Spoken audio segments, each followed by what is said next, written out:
Hello everyone. तो आज के इस वीडियो में हम लोग कक्षा 7 के गणित दूसरा पाठ है घातांक, उसके प्रश्नों को उसके अभ्यास संख्या 2 के एक एक सभी प्रश्नों को इस वीडियो के माध्यम से हल करेंगे और आप लोगों को समझाएंगे कि 2 के ए के सभी प्रश्नों को हल करके आपको समझाएंगे। तो चलिए वीडियो को शुरू करते हैं। तो पहला देखिए, अभ्यास 2 का ए का पहला प्रश्न है -2/3 की घात में 5 का मान ज्ञात करना है। तो यहाँ पे देखिए -2/3 दिया है। किसी भी संख्या की घात में जितनी संख्या के घात में रहता है उस संख्या का गुणा उतनी बार होता है। तो चलिए हम लोग 2/3 का 5 बार गुणा कर लेते हैं। तो यहाँ पे देखिए हम लोग इसी में कर लेते हैं। तो यहाँ पे देखिए -2/3 हम लोग इसको 5 बार लिख लेते हैं।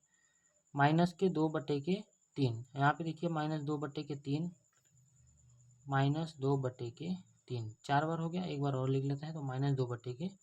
तो चलिए इसका मान ज्ञात करते हैं। तो देखिए गुणा कर लेते हैं हम लोग सबसे पहले। तो यहाँ पे देखिए 2 दूनी के 4, 4 दूनी के 8, 8 दूनी के 16, 16 दूना के 32। तो यहाँ पे 32 हो जाएगा। बटा में 3 त्रिक का 9, 9 त्रिक 27, 27 में 3 का गुणा करेंगे 81 आएगा। 81 में 3 243। अब यहाँ पे देखिए हम लोग चिन्ह लगा लेते हैं। तो देखिए ये अगर माइनस अगर सम बार आता है तो प्लस हो जाता है। यहाँ पे देखिए 5 बार आया है तो 5 विषम संख्या है, तो इसलिए इसमें क्या होगा माइनस। तो इसका जो सही आंसर होगा वो होगा -32/243। तो यहाँ पे देखिए -32/243 दूसरे ऑप्शन में है, तो दूसरा ऑप्शन इसका जो है वो सही है। तो हम लोग इसमें टिक लगा लेते हैं। चलिए दूसरा प्रश्न करते हैं। दूसरा प्रश्न दिया है एक 3125 का घातीय संकेत। तो घातीय संकेत में मतलब हमको घात के रूप में लिखना है। यहाँ पे देखिए 5 5 की घात में लिखना है। तो घातीय संकेत में लिखने के लिए हमको इसका फैक्टर निकालना पड़ेगा। तो चलिए इसका फैक्टर निकालते हैं। तो हम लोग यहीं बगल में निकाल लेते हैं फैक्टर इसका। तो देखिए यहाँ पे दिया है 3125। तो ये सभी संख्याएं 5 से कटेंगी। तो चलिए 5 से इसको काट लेते हैं। तो 5 छम के 30, 5 दूनी के 10, 5 पचे के 25। फिर 5 से कट जाएगा। 5 एकम 5, 5 दूनी के 10 और 5 पचे के 25। तो यहाँ फिर से 5 से कट जाएगा। 5 दूनी के 10 और 5 पचे के 25। और 5 से काटेंगे तो 5 पचे 25 और 5 एकम 5। यहाँ पे देखिए 5 कितनी बार आया है, तो 1 2 3 4 5। तो यहाँ पे जो सही आंसर होगा वो होगा 5 की घात में 5। तो चलिए हम लोग ऑप्शन में देख लेते हैं। तो यहाँ पे देखिए पहले ऑप्शन में है 5 की घात में 5, तो ये पहला ऑप्शन क्या है, सही है। दूसरा प्रश्न भी हम लोगों का सही हो गया है। चलिए तीसरा प्रश्न की ओर बढ़ते हैं। देखिए तीसरा प्रश्न हम लोगों का 2 की घात 7 का मान है, मतलब हमको 2 की घात में 7 लिखना है। तो देखिए 2 की घात में 7 कैसे लिखा जाएगा, तो 2 की घात में 7 ऐसे 2 के ऊपर घात 7 लगेगा। 2 की घात की 7 का मतलब 2 का गुणा 7 बार। तो चलिए हम 2 को 7 बार लिख लेते हैं। यहाँ देखिए 1 2 3 4 5 6 और ये 7। अब चलिए हम सभी का गुणा कर लेते हैं। तो यहाँ पे देखिए 2 दूनी के 4, 4 दूनी के 8, 8 दूनी के 16, 16 दूना के 32, 32 दूना के 64, 64 दूना के 128। तो 2 की घात के 7 का मान होगा 128। तो यहाँ पे देखिए तीसरा विकल्प सही है। तो तीसरा विकल्प हम लोग टिक लगा लेंगे। तो चलिए यहाँ पे चौथे प्रश्न की ओर बढ़ते हैं।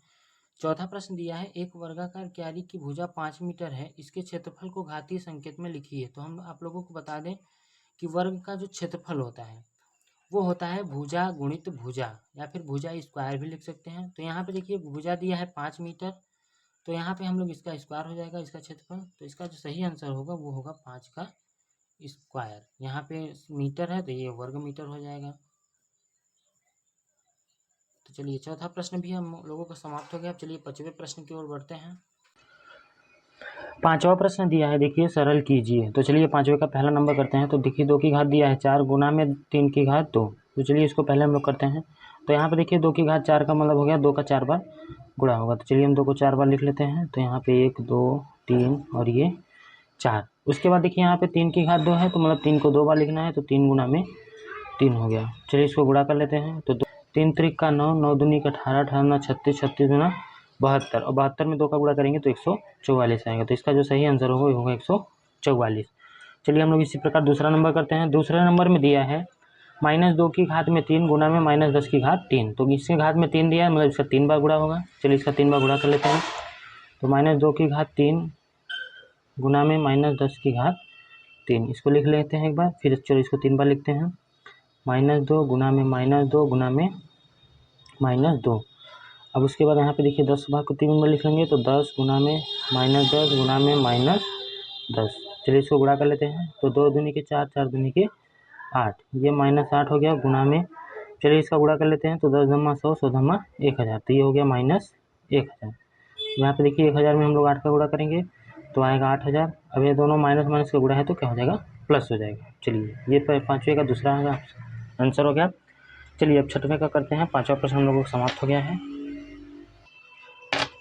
छठवें नंबर में दिया है 15625 के अभाज्य गुणनखंड ज्ञात कर 15625 को आधार 5 के घातीय संकेत में व्यक्त कीजिए। तो इसको हम लोग 5 के घात में व्यक्त करेंगे। तो इसको व्यक्त करने के लिए हमको इसका अभाज्य गुणनखंड निकालना होगा। चलिए हम लोग पहले इसको लिख लेते हैं। तो ये 15 से 625 हो गया। अब इसका अभाज्य गुणनखंड हम यहाँ साइड में निकाल लेते हैं। तो चलिए यहाँ पे निकाल लेते हैं। तो ये हो गया 15 625। अब लोग इसको 5 से काटेंगे तो 5 3 के 15, 5 1 5, 5 दूनी के 10 और 5 5 25, 5 से फिर कट जाएगा, 5 6 30, 5 दूनी के 10 और 5 5 25, फिर 5 से कट जाएगा। यहाँ पे देखिए 5 1 5, 5 दूनी के 10 और 5 5 25, फिर 5 से कट जाएगा, 5 दूनी के 10, 5 5 25, फिर 5 से काटेंगे, 5 5 25, फिर 5 1 5। यहाँ पे देखिए 5 कितनी बार है हम लोग यहाँ पे लिख लेंगे। तो 1 2 3 4 5 6, तो 5 जो है 6 बार है। तो 1 2 3 4 5 और ये 6। अब हमको इसको घात के रूप में लिखना है तो ये हो जाएगा 5 की घात 6। 1 2 3 4 5 6, 6 बार दिया है तो 5 का 6, ये इसका आंसर हो गया। अभ्यास 2 का ये सभी प्रश्न समाप्त हो गए हैं। उम्मीद करता हूँ आपको सभी प्रश्नों का हल जो है अच्छे तरीके से समझ में आ गया होगा। अगर वीडियो अच्छा लगे तो वीडियो को लाइक शेयर और चैनल को सब्सक्राइब जरूर करें। चलिए मिलते हैं नए वीडियो में अभ्यास 2 के बी के साथ।